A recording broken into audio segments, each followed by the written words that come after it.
Welcome back to the One Shape podcast, where we have real conversations about the things that actually matter. No filters, no fluff, just the truth about adulthood, personal growth, and navigating this thing called life. Could have a laugh there.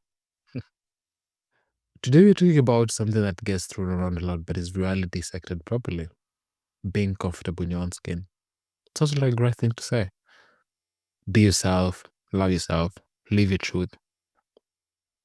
But what people don't talk about is the other side of that, being comfortable with the consequences that come with the choices. Because let's be honest, most people want to feel good about who they are without accepting what that actually means in the real world. True comfort in your own skin isn't about blind self acceptance, it's about being fully aware of the trade offs that come with each habits, decisions, and lifestyle. It's one thing to choose a certain way of living, but it's another to pretend that choices doesn't come with costs. And a lot of we like to have a peek on the trade-offs that we like to ignore. Like, let's take for an example, something simple like fitness, building muscle, staying active, and maintaining a certain level of strength are undeniably beneficial, especially for men. Not just for looks and looking good and stuff, but for function. A strong body is a capable body. It's the difference between being able to protect yourself or your loved ones in an emergency and being completely powerless. But let's say someone doesn't want to work out. That's their choice, and it's completely valid. But what's not valid is ignoring the fact that physical weakness comes with its own risks. If an attack is unleashed, if a moment calls for physical strength, or even if simple everyday tasks require endurance, there's no getting around the fact that a lack of fitness can leave you vulnerable. The same applies to attraction. We can argue all day about personal preference, but the truth is, certain choices impact how we're perceived. If someone is overweight and chooses to remain that way, that's their call. But if they're also seeking a partner who prioritizes fitness, they have to be realistic about the fact that their dating pool might not align with their desires. Attraction isn't about fairness, it's about patterns. And people are drawn to what aligns with their values any day, anytime.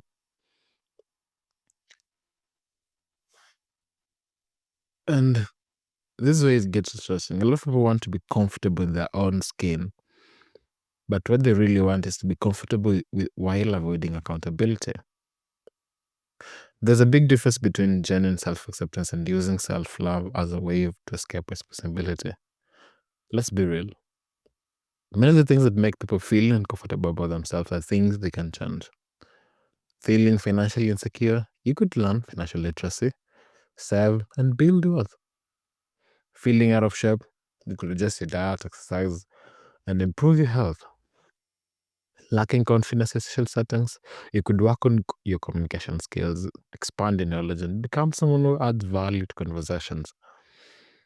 But what happens is that many people choose comfort now at the expense of comfort later. They convince themselves that they should be accepted as they are by society, by potential partners, by the world, without doing the work that would make them truly comfortable with themselves. Because real confidence doesn't come from forcing people to validate you. It comes from knowing you've put in the effort to be the very best version of yourself. And when we shifting this conversation to discipline versus justification, it's more of like comfort should not stem from an inability to stay disciplined. Did I say that? Comfort should not stem from an inability to stay disciplined. If your version of self acceptance is just an excuse for avoiding growth, then it's not real comfort, it's just avoidance. Think about it. If you refuse to work on your health, are you really comfortable, or are you just avoiding the effort required to change? If you never push yourself to develop new skills, are you truly at peace with that, or are you just afraid of failure?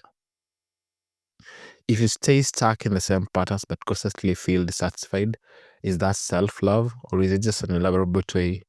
Is it an elaborate way of lying to yourself?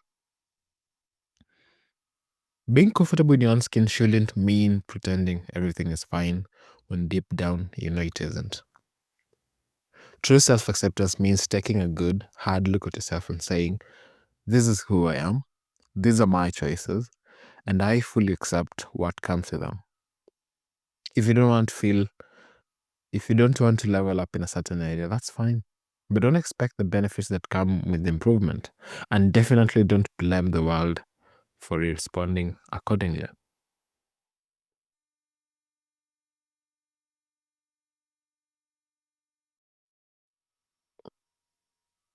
There's a popular narrative today that says, you're perfect just as you are.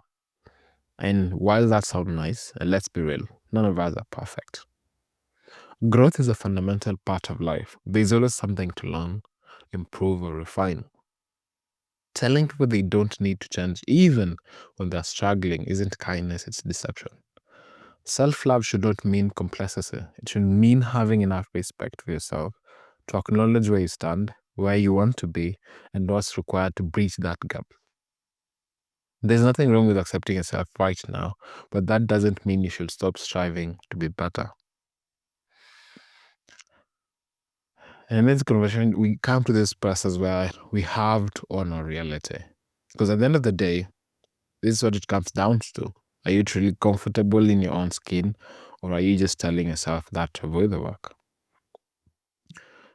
Because being comfortable with yourself isn't about rejecting growth, it's about accepting both your strengths and weaknesses while taking responsibility for where your choices lead.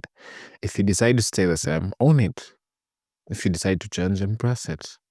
But whatever you do, be honest with yourself. Because the most dangerous form of self acceptance is the one that ignores consequences. The world does not bend to accommodate personal comfort, it responds to competence, effort, and the value you bring. So, whatever path you may take, make sure it's one you can live with. Because at the end of the day, you're the one who has to deal with the outcome.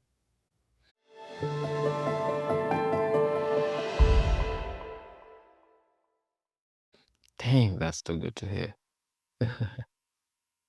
I think I might be sort of how am I saying this? I might be faulted for blowing one happen on some occasions, but anyway, my dear listeners, that's it for today's episode for the One Shoe Podcast. If this conversation made you think, really think, then do me a favor, share it with someone who needs to hear it. Let's keep the conversation going because the more we challenge ourselves, the better we become. Until next time, keep questioning, keep growing, and stay real. Catch you in the next one. Peace.